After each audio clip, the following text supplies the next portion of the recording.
ನಮ್ಮಪ್ಪ. ಲಕ್ಷ್ಮಿ, ಈ ದುಡ್ಡು ತಗೊಂಡೋಗಿ ಮನೇಲಿ ಇಡಮ್ಮ. ಅಮ್ಮ, ಈ ದುಡ್ಡಲ್ಲಿ ರಾಜುಗೊಂದು ಶರ್ಟ್ ಹೊಲಿಸ್ಬೇಕು. ಈಗ ಅದಕ್ಕೇನಮ್ಮ ಅವಸರ? ಮೊದ್ಲು ನಿನ್ ಮದುವೆ ಜವಾಬ್ದಾರಿ ಕಳೀಲಿ. ಸುಮ್ನಿರಮ್ಮ ನೀನು. ಪಾಪ ಮೈ ಮೇಲೆ ಶರ್ಟ್ ಇಲ್ದೆ ಹೇಗ್ ಓಡಾಡ್ತಿದ್ದ ನೋಡು. ಮೊದ್ಲು ಅವನಿಗೆ ಶರ್ಟು, ಆಮೇಲೆ ಮಿಕ್ಕಿದ್ದೆಲ್ಲ. ನೋಡಿದ್ರ ನಿಮ್ ಮಗಳನ್ನ? ಹೀಗಾದ್ರೆ ನಾವ್ ಅವಳ ಮದ್ವೆ ಮಾಡ್ದ ಹಾಗೇನೆ.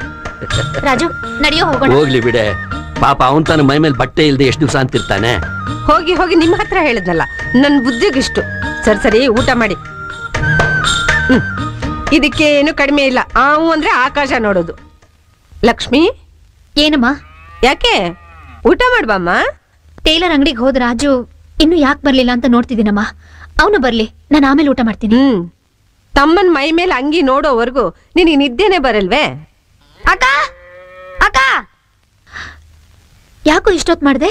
ನಂಗೆ ಎಷ್ಟು ಗಾಬರಿ ಆಗೋಗಿತ್ತು ಗೊತ್ತಾ? ಅಕ್ಕ, ಟೈಲರ್ ಅಂಗಡಿಲಿ ತುಂಬಾ ಜನ ಬಂದಿದ್ರಕ್ಕ, ಅದಕ್ಕೆ ಇಷ್ಟೊತ್ತಾಯ್ತು. ತಗೋ.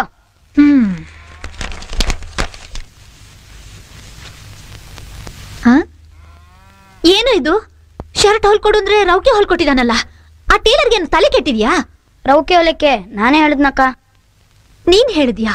ಹೌದಕ್ಕ.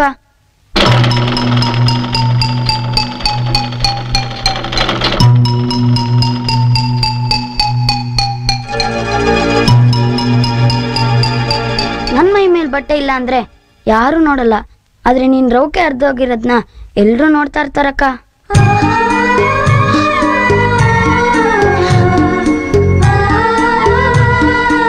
ಅದನ್ನ ನೋಡಿ ನಂಗೆ ಬೇಜಾರಾಗಿ ಶರ್ಟ್ ಬದಲು ರೊಕ್ಕ ಇಳ್ಸ್ಕೊಂಡ್ಬಂದೆ.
ಚೆನ್ನಾಗಿದ್ದೀರಾ?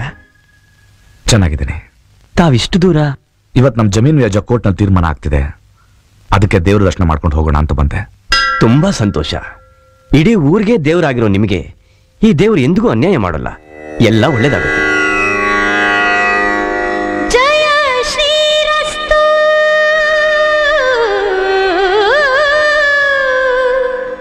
ಜಯ ಶುಭಮಸ್ತು, ಜಯ ಜಯ ಜಯ ವಿಜಯಮಸ್ತು, ಜಯ ಜಯ ಜಯ ವಿಜಯಮಸ್ತು, ಜಯ ಕನಕಧಾರಾ ಪ್ರವರ್ತಿನಿ, ಜಯ ಮಧುಸೂದನ ಕಾಮಿನಿ, ಹೇ ವಿಜಯಲಕ್ಷ್ಮೀ ಸದಾ ಪಾಲಯ ಮಾಂ.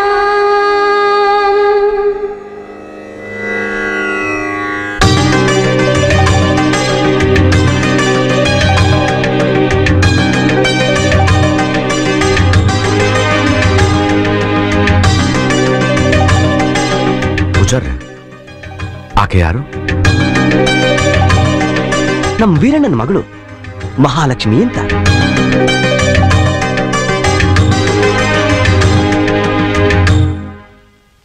ನಮಸ್ಕಾರ ಶಾಸ್ತ್ರಿಗಳೇ. ನಮಸ್ಕಾರ. ಏನು ನೋಡ್ಬೇಕು ಅಂತ ಹೇಳಿ ಕಳ್ಸಿದ್ರಂತೆ? ಪಕ್ಕದೂರು ಸಾಹುಕಾರ ರಾಜೇಗೌಡರು ದೇವಸ್ಥಾನಕ್ಕೆ ಬಂದಿದ್ರು, ನಿಮ್ ಮಗಳನ್ನ ನೋಡಿದ್ರು, ಮದುವೆ ಆಗ್ಬೇಕು ಅಂತ ನಿರ್ಧಾರ ಮಾಡಿದ್ದಾರೆ. ಇದಕ್ಕೆ ನಿಮ್ಮ ಅಭಿಪ್ರಾಯ? ಅಲ್ಲ, ಅವರಂತಸ್ತೇನು ನಮ್ಮಂತಸ್ತೇನು? 10 ವರ್ಷಗಳಿಂದ ತೀರ್ಮಾನವಾಗಿರೋ ಈ ಜಮೀನಿನ ವ್ಯಾಜ್ಯ ಕೋರ್ಟ್ನಲ್ಲಿ ಈಗ ಇವ್ರ ಪರವಾಗಿ ಆಗಿದೆಯಂತೆ. ಇದೆಲ್ಲ ಆಗಿದ್ದು ನಿಮ್ ಮಗಳನ್ನ ನೋಡಿದ ಶುಭಗಳಿಗೆಯಿಂದ ಅಂತ ಈ ತೀರ್ಮಾನಕ್ಕೆ ಬಂದಿದ್ದಾರೆ. ಈ ಶುಭವಾರ್ತೆನ ನಿಮಗೆ ತಿಳಿಸು ಅಂತ ನನಗೆ ಹೇಳಿದ್ದಾರೆ. ಅಮ್ಮ, ಅವಳೇ ಬಂದ್ಲು, ಅವಳು ನನ್ನ ಮಾತು ಕೇಳ್ಬಿಡಿ. ಅಮ್ಮ ಲಕ್ಷ್ಮಿ, ನೀ ನಿಜವಾಗ್ಲೂ ಮಹಾಲಕ್ಷ್ಮಿನೇ. ಪಕ್ದೂರಿನ ಸಾಹುಕಾರರು ನಿನ್ನನ್ನ ಮದುವೆ ಆಗ್ಬೇಕು ಅಂತ ಇಷ್ಟಪಟ್ಟಿದ್ದಾರೆ. ಇದಕ್ಕೆ ನಿನ್ನ ಅಭಿಪ್ರಾಯ? ಮೌನಂ ಸಮ್ಮತಿ ಲಕ್ಷಣಂ. ಇನ್ನೇನ್ ತಾಯಿ, ವಾಲ್ಗ ಊದಿಸ್ಬಿಡಿ.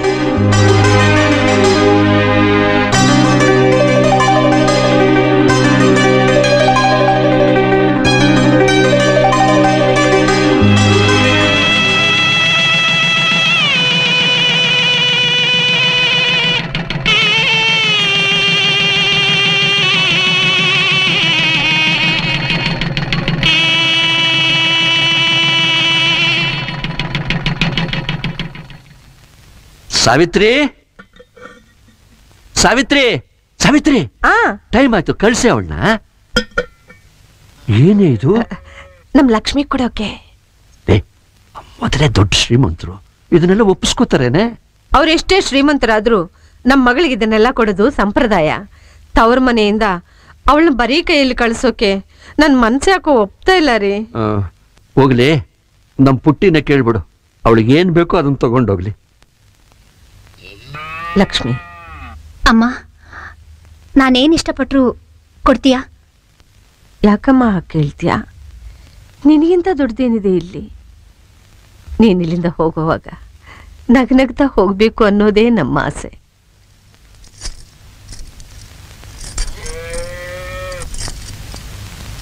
ಇವಾಗ ಇಲ್ಲಿಂದ ನಾವು ಹೊರಟು ರೀ, ನಮ್ ಸೊಂಡೆ.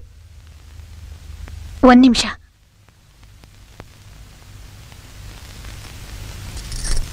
ಏನ್ ಲಕ್ಷ್ಮಿ? ನೀವೇನು ತಪ್ಪು ತಿಳ್ಕೊಳಲ್ಲ ಅಂದ್ರೆ ಒಂದ್ ಮಾತು ಕೇಳ? ಕೇಳು. ಈ ಮನೇಲಿ ನನಗೆ ತುಂಬಾ ಇಷ್ಟ ಆಗಿರೋ, ನನ್ನ ಪ್ರಾಣಕ್ಕಿಂತ ಹೆಚ್ಚಾದ ಒಂದಿದೆ. ಅದನ್ನ ನನ್ನ ಜೊತೆ ನಿಮ್ಮನೆ ಕರ್ಕೊಂಡ್ಬರ್ಬೋದಾ? ನಿನಗಿಷ್ಟವಾದ ಏನೇ ಆದ್ರೂ ಅದು ನನಗಿಷ್ಟ. ಧಾರಾಳವಾಗಿ ಕರ್ಕೊಂಡ್ ಬಾ.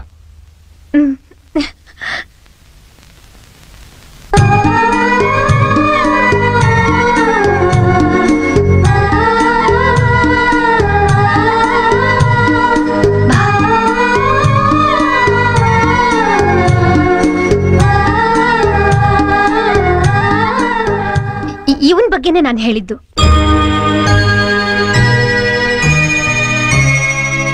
ನೀವು ಒಪ್ಕೊಂಡ್ರೆ ನಾನು ಇವನನ್ನ ನನ್ನ ಜೊತೆ ಕರ್ಕೊಂಡ್ ಬರ್ತೀನಿ. ಧಾರಾಳವಾಗಿ ಕರ್ಕೊಂಡ್ ಬಾ. ರಾಜು, ಇನ್ಮೇಲೆ ಇವ್ರು ನನಗ್ ಮಾತ್ರ ದೇವ್ರಲ್ಲ, ನಿನಗೂ ದೇವ್ರು. ಅವ್ರು ಹೇಗ್ ಹೇಳ್ತಾರೋ ಹಾಗೆ ಕೇಳ್ಕೊಂಡಿರ್ಬೇಕು. ಓ ಬಾಬಾ ಹೇಳಿದ್ರು ಸರಿ.